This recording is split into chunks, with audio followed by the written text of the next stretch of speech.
Hello and welcome to my live chat that I said I would do, and a couple of messages I said, and a healing prayer. Well, what can we talk about? There's so much to talk about when it comes to spiritualism and its practices, and I thought perhaps we could look at what the difference is between demonstrations of mediumship and a church service. When I say a church service, I mean the kind of service that you would expect if you see a sign that says Spiritualist Church or meeting place, centre, and you would go along there, and what would you find? Many churches I know put on what in America are called message services, which is basically there may be a donation or a charge to go in, and you would perhaps have a short address, small talk, and then see a demonstration of mediumship.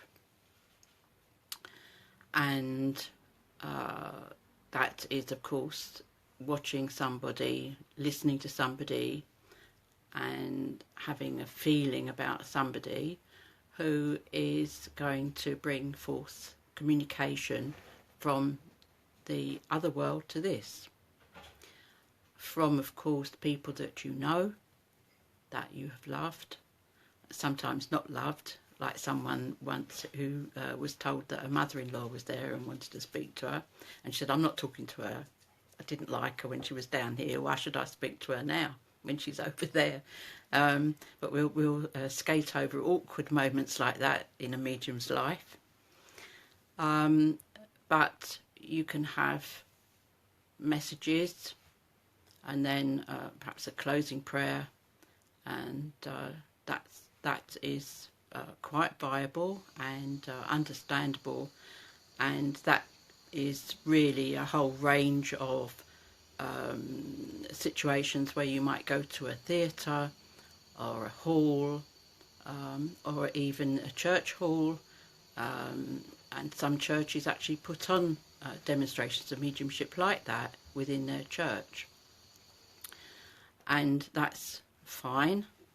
But there are instances where we would like to go and sit amongst people who actually have a spiritual aspect to what they want in life, a more spiritual aspect perhaps, where they would like to worship God, however they see God, the great creator, the great spirit, the source of all.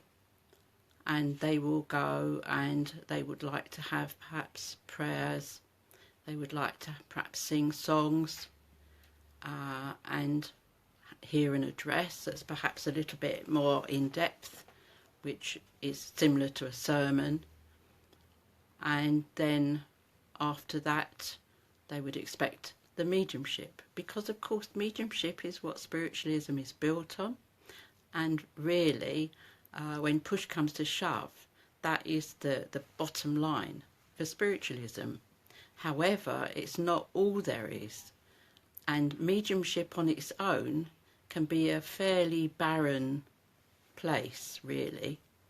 So we go back to what we were just mentioning, as they tell me upstairs, to a more prayerful situation where people go for comfort and a spiritual upliftment of a more perhaps direct sort.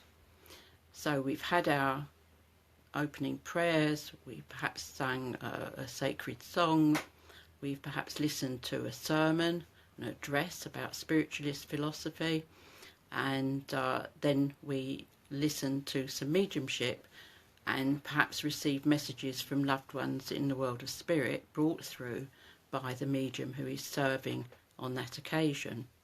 And after which there may well be a healing prayer and a closing prayer.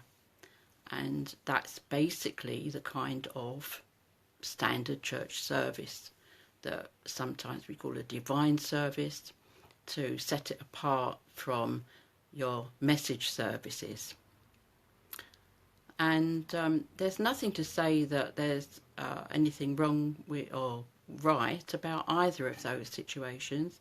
But myself, I came through the church, and I owe the church, the Spiritualist church, everything.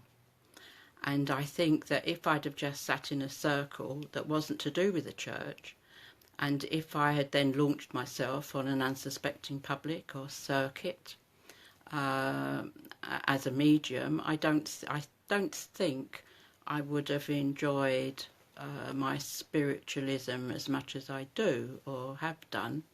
And I would like to think that people have had more benefit from the churches than they have done from perhaps just going to watch a medium work, perhaps at a theatre or on a message night at a church. And Kathy said to me, well, sometimes, people would feel a bit daunted thinking about, well, if I go to a spiritualist church, what would I find? And supposing I'm, a Christian, or a Jew, or any kind of other basic religion, am I? What would I be like if I walked into a spiritualist church, and what would I expect? And I hope that perhaps just these few words have put your mind at rest if you didn't know what you might expect at a spiritualist church. And of course, if you do know, then you know that I'm telling the truth. And I see, in fact, that Kathy is watching, just to make sure that I've mentioned this.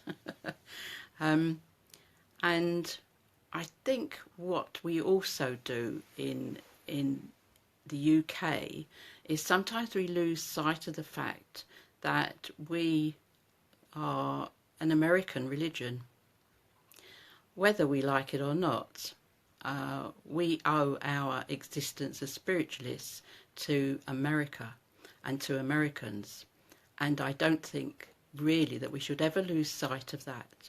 And in the New Christian Spiritualist Society, which is the society which I founded myself, that was one of the uppermost thoughts in my mind at that time, because there, spiritualism and the freedom to worship as a spiritualist is actually ingrained in the Human Rights Bill of the United States of America, and spiritualism itself was granted a charter to operate as a religion. Now, it doesn't matter, you see, whether they call themselves Christian spiritualists or national spiritualists or any other kind of spiritualist. There are hundreds of different spiritualist organisations in the USA and millions of practising spiritualists. But the fact is that they can all be free to practice their religion because they were granted a charter. In this country, we are answerable, all of us, all the religions that operate in this country that are not the Church of England are answerable to the Church of England. And we are all operating under the, if you like, the let and grace and favour of the Church of England. And it is the state religion. And there are bishops and archbishops of the Church of England who sit in the House of Lords, which is the second chamber of our Parliament. So you see, it isn't separate. And us spiritualists operate in that way. Now, talking about America and all the different kinds of spiritualists that are still considered spiritualists, I would like to say that here in this country, where there is so much perceived division between spiritualists, that really and truly we should all say, well, that's okay, as long as you're a spiritualist. I don't mind what kind of spiritualist you are. And I think that would make for a lot more harmony. Speaking of which, harmoniousness was something that Andrew Jackson Davis, who was also an American spiritualist, before spiritualism began, he was much in favour of harmony. And he was a medium who channeled Emanuel Swedenborg, who was himself a great medium, a trance medium, and brought much revelation from the heavenly spheres. And when he passed away, Andrew Jackson Davis, this American guy, he channeled him in trance, and he brought forth many teachings from him in that way. And he actually presaged the beginning of modern spiritualism. He actually predicted it. Swedenborg, through Andrew Jackson Davis, said there is going to be a new religious movement, and it's going to be based on this. So here we all are. So I hope that was interesting to you. And I think that the other thing about American churches is that you cannot have an American church unless you have a pastor, unless you have a minister. You have to have one.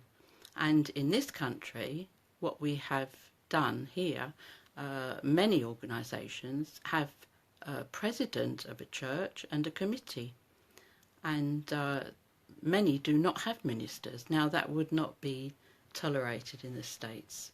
So, again, the NCSS is run by its ministers. You know, if there's a church, there's a minister. And, again, we don't have to have a building. Like we've said before, and it's pretty obvious, we can have churches in our own homes if we please, because church is about meeting other people. So here we are. Maybe this is like my little church. Did you know that it wasn't that long ago, a few hundred years, that when the Protestants were persecuting the Roman Catholics here, a woman called Margaret Clitheroe was holding the forbidden mass in her own home, and when they found out, she was pressed to death under her own front door. That, I'm telling you, is the truth. I mean, that is horrific for one religious group to do that to another religious group. And, you know, under the umbrella of one religious group, they were all Christian. And so, therefore, I look at that and think, wow, we don't want to be like that, do we? Not as spiritualists. Us spiritualists, we must accept all other kinds of spiritualists, whatever they define themselves as. We are not going to take somebody's front door off and squash them to death under it. And by the way, Margaret Clitheroe is considered a Catholic martyr, and there's a wonderful window of commemoration to her in the Roman Catholic Church in Ely, in Egremont Street. So if you're ever there, they would be very welcoming. Also, it contains a shrine of St Etheldreda, and they have a relic there which is in a special lit box. You can actually go and see that relic. But there is a window there to Margaret Clitheroe, who was killed for holding a mass, a different kind of Christianity in her own home. So we are very lucky today. But, as I say, I think we need to be more united in our stance, and as spiritualists understand that we have common enemies, but we have common friendships and love between us, and a common understanding of what life is all about. So this is what I believe and I think is correct. Well, about mediumship, that varies, of course. It's like anybody. A concert pianist is one thing, and somebody who tinkles the ivories in a pub is another. And some of us who would not want to play anything in public at all, you know, it all depends on our particular proclivities. And the same thing with mediumship. Everybody can learn. Some people can be very good, and some people can be medium good, and some people are not terribly good at all. But the fact is that if there is any contact with discarnate spirit, with individuals who are no longer with us, who have passed over, who've shaken off this mortal coil and gone to the heavenly realms and are able to communicate back through one person, whether we think that person's good, bad or indifferent, if they can do it, then that's good enough, wouldn't you say? And again, the way we've got somebody there who's sort of putting all sorts of things about wind in their heart. Well, I hope they get better. So I did also mention about mediumship, and of course most people know that I'm a sort of medium, and I did say about this live chat that we would have a little bit of a chat first, and then I would give a couple of messages. And I think that it seems to me that it may be quite opportune, and there's somebody there who is saying the wind in my heart drive them away. I'm not quite sure what that means, but I don't think I would like wind in my heart, and I think a strong peppermint would be advised. However, I can see that there are some people watching, and I would be able, I'm sure, because the people upstairs would allow me to link with somebody and give a message. I'm not going to sit here and say, I've got somebody's father and they passed over from cancer and can anybody take that? No way. It's not my style. So I will, if I can see somebody, Jane Brown, perhaps you might like a message at this time. And I know that there's somebody who comes close and who would have passed over with an upper respiratory problem, and I feel very much that they also had a lung problem, and the reason that they've come through, wow, is to say to you that you've been a little bit undecided about your own pathway at this time, but to give you all the encouragement that you should have. So really you're being encouraged, Jane, to pursue your pathway with vigour and not let go of your dreams, because that's what defines you. So there you are. So that's what I call a mini message. I was privileged to know Margaret Maggs, who was a great medium at Lewisham Spiritualist Church, and I was there at her last ever demonstration of mediumship in a church service, and she gave about 3 or 4 couple-of-minute readings, messages to people who'd in the congregation, and then she stood there and she said, well, that's it, I'm not doing any more, thank you all, and she returned back to her seat, and that was that. But I remember that she was the mistress of the 2-minute message, which really is pretty good. Oh, Jane, I canned that at this time. Thank you. Oh, bless you. Yes, of course. And there are quite a few people I know watching. To the person who was asking to have the wind in their heart driven away, I would ask for peace and calm upon him. And also I know that there's a gentleman in spirit who is also very interested in his progress too. So I know that he will be looked after regardless of me and my merry quip about peppermints. And John, hi. I guess you might like a message. You know, sometimes we have this sort of, it's very strange because you're all out there and we don't know how far away we are from each other in earthly miles, but in terms of spirit dimensions, of course we can be as close as anything. And I do have a gentleman that comes through, John, for you, who is, just a moment, yes, saying to me, what do I say?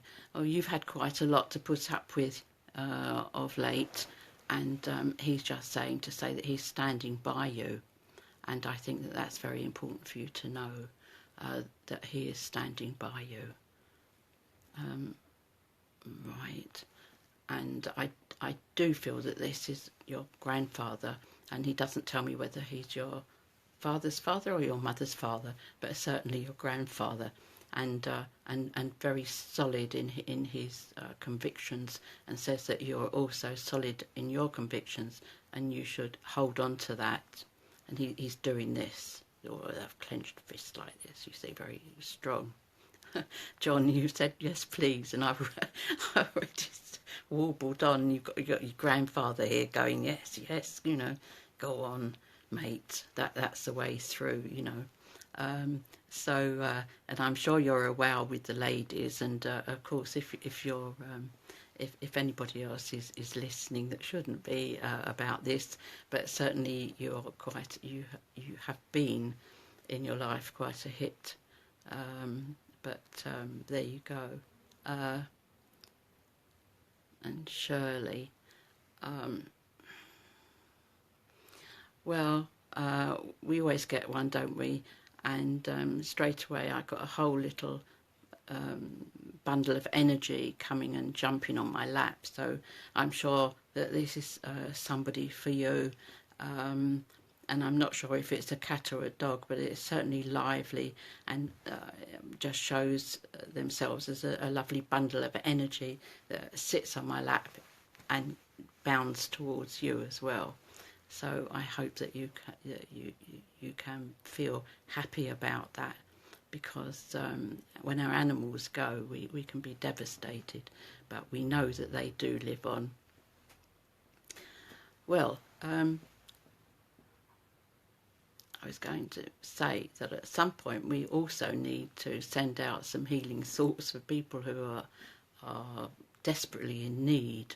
And I always feel very guilty if I don't send out healing thoughts when I have the opportunity to do that, because somehow or other, you know, we know that it works. And there are so many people who need healing for all sorts of different ailments, and some that they would rather not anybody else knew about. But of course, them upstairs always know what's wrong with us, and they work upon it. I know as well that when people have just recently passed over, if they have been part of this way of life, they would be expecting a prayer sent in their direction, I'm sure. And at this moment, I'm talking about a friend of Lewisham Spiritualist Church, Tony Hawkins, who only said that he was feeling ill the day before yesterday, bless him, and yesterday he went. And very, very much missed down here. But I'm sure he's happy to hear me say that as well. And Alan, oh bless you, Alan, one of my ministers there. You don't mind me calling you my minister, do you, Alan? Saying hello. Alan has always said that he is cheesed off because he never gets a message now. I think it's his time to get a message, and I feel very much that he has his grandfather with him, who I know he was very close to the ladies in his family, but nevertheless I have his grandfather, who is a very strong figure here, and is just saying to you, Alan, not to take too much notice of what some nasty people have to say to you, because he would like to go and give them a good kick up the backside. Now, he's been very spiritual, Alan, as I'm sure you understand, and he's asking you also to cut down on your smoking. There you are. So you've been told, and it's not me that's telling you off. It's your grandfather. So you wanted a message, you got one. This is an illustration of the old adage, be careful what you pray for.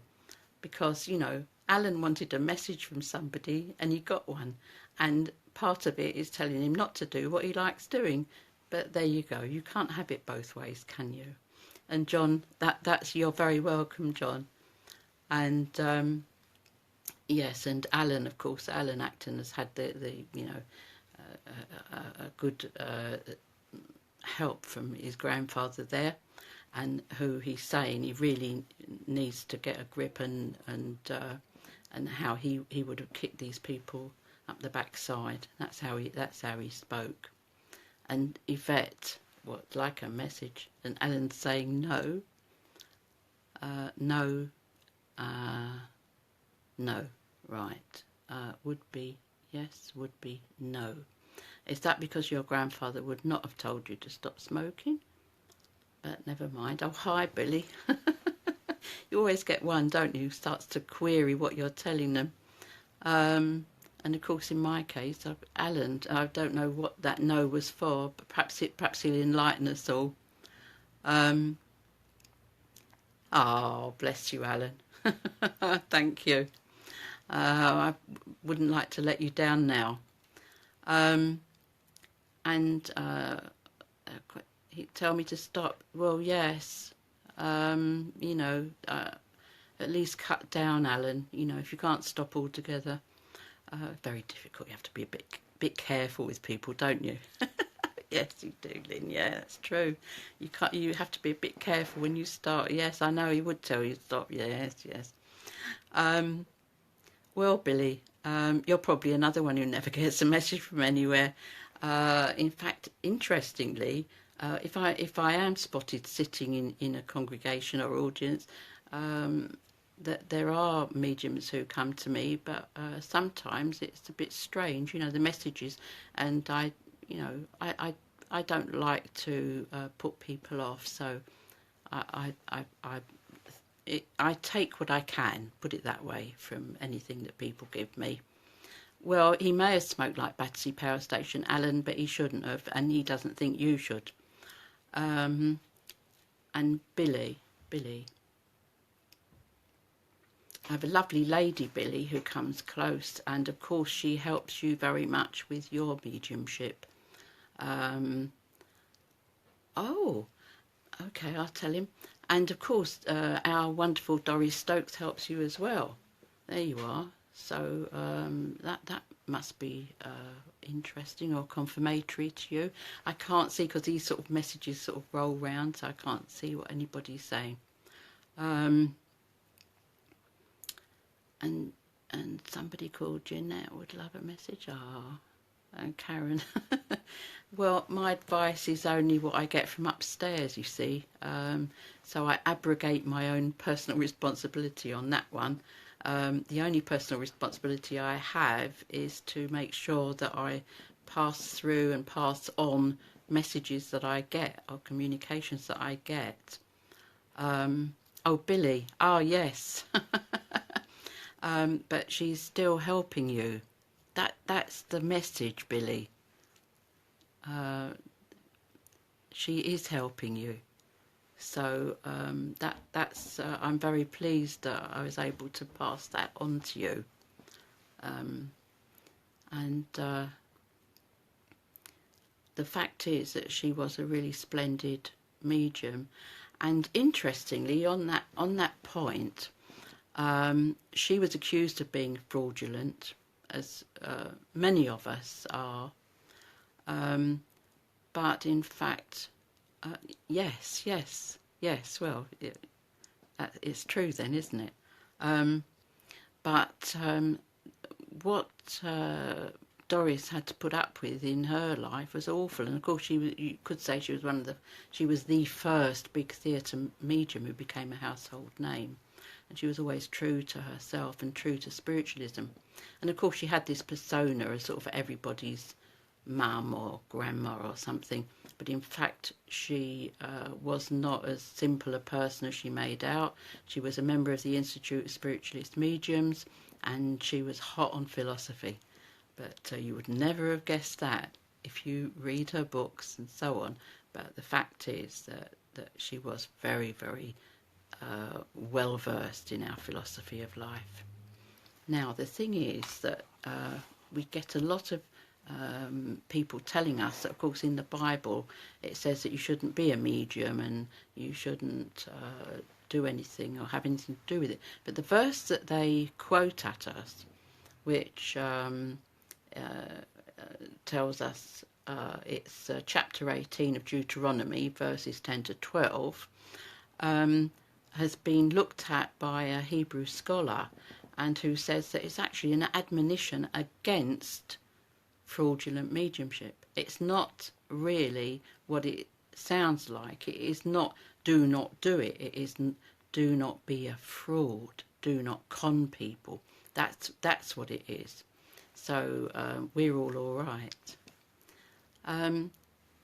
So Todd says, anything was done from the States. Well, as you will have, if you didn't hear before, you can run it back afterwards. And I did say that we owe our existence as spiritualists here in Great Britain to America, because that's where it began. And I also talked about distance, and physical distance is nothing to us when we're working with those in spirit, because physical distance has no meaning for them, and it doesn't matter wherever you are in the world in earthly distances, because you're as close as the next person. You're as close as if you were in this room with me or with the people who are working with me.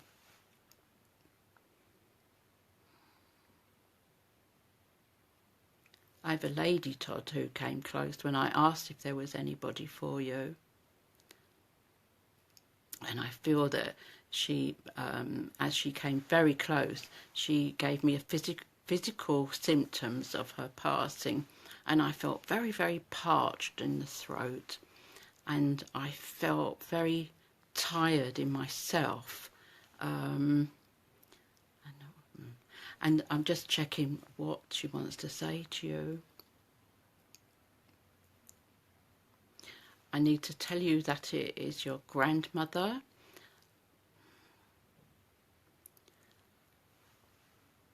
She wants you to fulfill your destiny, as it were, that you know within your heart what your pathway is, and she is working there to get you what you need, to get you what you want and where you want to be in this life. She's saying you always were a very strange little boy. I hope that helps. It's interesting that children can be just as strange here as they are anywhere in the world. But that was what I heard her say. And also, yes, all right. I did see. She put into my mind a picture of trains, would you believe? And I wasn't sure whether that was talking about somewhere that would be a memory for between you, and also the fact that, I know it's very common for us to talk about going on a journey, but I believe that you will be going on a journey, Todd, that will be beneficial to you. There you are. And, oh yes, all right, then I will tell him. And the summer will be a good one. So that's something to hang on to. Okay, Todd? I didn't really plan to sort of give loads of messages out and things, but it's how the cookie crumbles, I guess you would say. I hope that you've had quite an interesting half hour or so with me. Oh, you're welcome, Todd. What is the time? She says, craning her neck around to see. I think that we have probably come to the end of our little chat together. I hope you've enjoyed it. And going back to the fact that we are all spiritualists, I think that we have to agree that people work in different ways, mediums work in different ways, and all the different spiritualist meeting places, centres and churches, they all work in different ways. But if it's a service, then really it should be, if it's a divine service, people should expect a prayer, an address, a hymn or two, and mediumship that proves to them that life is eternal, that there is life after this life, that we are continuing in the world of spirit, and that the principles of spiritualism that are basically universal, that we all have eternal progress open to us, is proved by mediumship. And that is the main thing. So however mediums work, as long as people go away believing that what we say is the truth and it's been proved to them, then I think that's sufficient. And, we all have our favourite methods and favourite mediums and things like that, and that's human condition. And also this thing about whether we get paid or not for mediumship, people have been paid since time immemorial for being slightly more spiritual than their neighbour, because it was always considered that if people lived more spiritual lives, that they would be listened to by the powers that are above more than somebody who is involved in naughty wrongdoings in their life, and they would pay somebody like that to pray for them. And monks and nuns managed to keep their monasteries and convents going on people offering them money to pray for them, and apart from everything else. But it's always been the case. Now, if you like, in big religious established organisations, they own property and so on, they tithe the congregations, lots of money pours into them, and they can afford to pay their ministers, or mediums if you like. But we don't have anything like that, so we rely on our adoring public, our spiritualist friends and kinspeople to help things along. And of course, if we do other jobs or we've got other incomes, we don't have to ask for money for what we do. But, it's like any other gift. We come back to the concert pianist. You don't go to see a concert pianist and do not expect to pay. And similarly, if you're going to go along to actually see a medium specifically for that purpose, then I don't see why people shouldn't be asked to contribute to that medium's well-being and put some food on that medium's table. It's up to the person, the individual, but I don't see anything wrong in people asking for what puts food and shelter for them from people who come and ask them if they can speak to their people over there, so on and so forth. So, just before we go, remember the, I think it was the New Year's Eve thing that we did, spoof that Kathy and I did here. We had this, and I held it up and it would sort of go on and off and it was flashing. Well, here it is actually working properly. It's very beautiful, isn't it?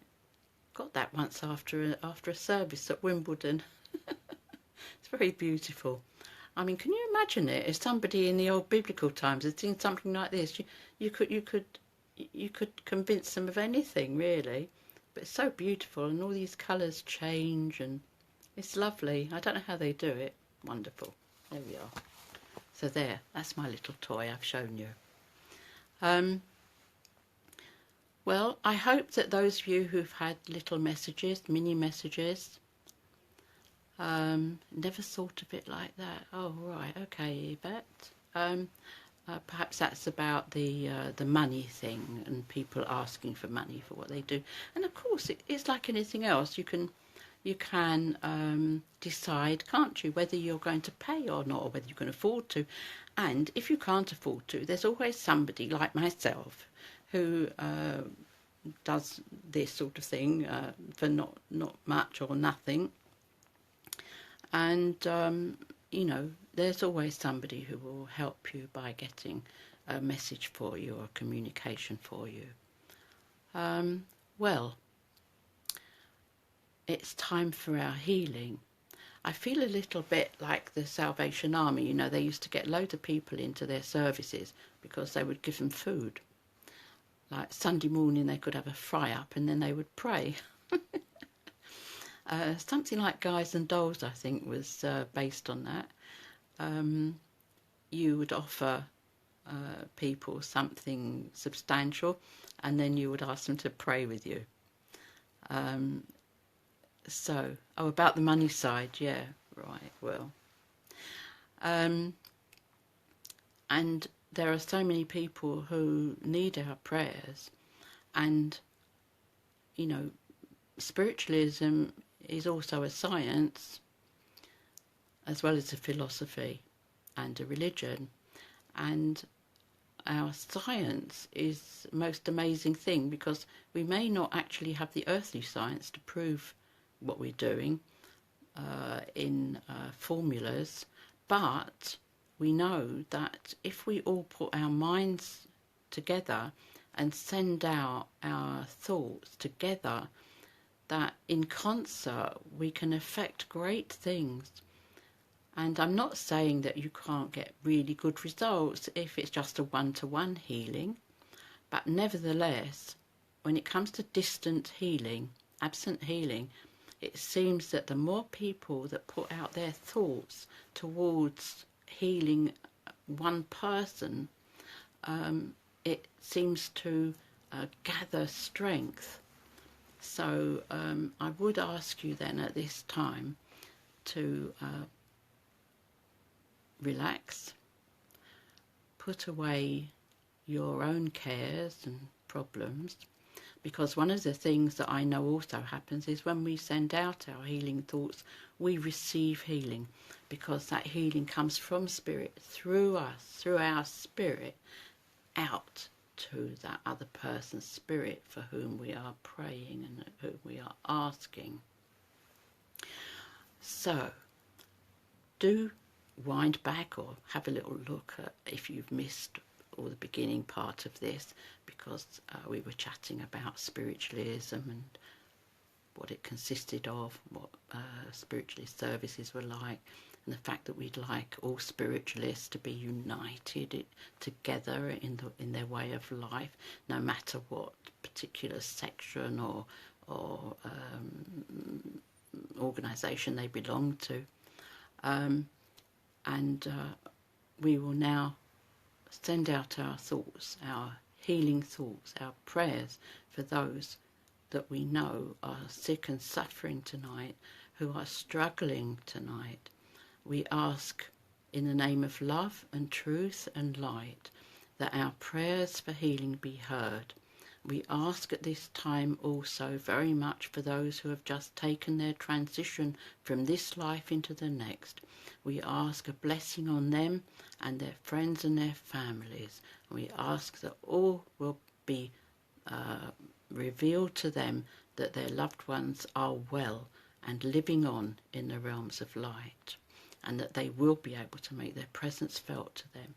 We also ask at this time too for little animals, our pets who have had to take that heavenly road just recently, and we ask that they be blessed, that they be looked after until we all eventually meet them again. We ask at this time, and with thanks, for the recovery of Claire Marie, for the recovery of Kay, for the recovery of Joseph. We thank you, dear Lord, for everybody's very good results that they've had from their operations. We know that you have guided the surgeon's hands according to what we have requested. We ask all this, dear Lord. We ask also for all those who are watching in at this time, and also those who watch in at all times, because we understand that this, Lord, is our constant prayer. We know that everybody here will receive healing as well, and we know this, we trust that will be true. We cast all our cares on you, Lord. We know that you will take them away from us. And we ask you, dear Lord, for a good night's sleep for everybody who is praying here at this time. Amen. There. Well, I hope that you've been helped by our chat, and I will look forward to speaking with you again. Of course, tomorrow is Sunday, and it's often looked upon as a Sabbath day for Christian people. Other people have a Sabbath on a Saturday, like today, and other people have it on a Friday. Our Muslim fellow beings, and everybody has a day of rest, because it's essential, isn't it, for all of us human beings to be able to say, well, on that particular day, God must have rested when he made the world in 6 days. So on the 7th day it says he rested. So why shouldn't we? And I think that's a very good idea. Whatever you believe in, I think you must agree that we have a week of 7 days, and 6 days is enough to really knock yourself out working, and you really do need a day to get over it all and refresh yourself for the next onslaught, which of course, if you like, God didn't actually say that, but when you can imagine that the world comes into being, the universe comes into being, human beings come into being, and then God says, well, I need a rest before everything else starts, because he has not rested since. That I am sure of. God has not taken a break since. And even when we felt that human beings have been so disgusting in their behaviour towards each other that surely God has gone somewhere else or doesn't exist, that's not true.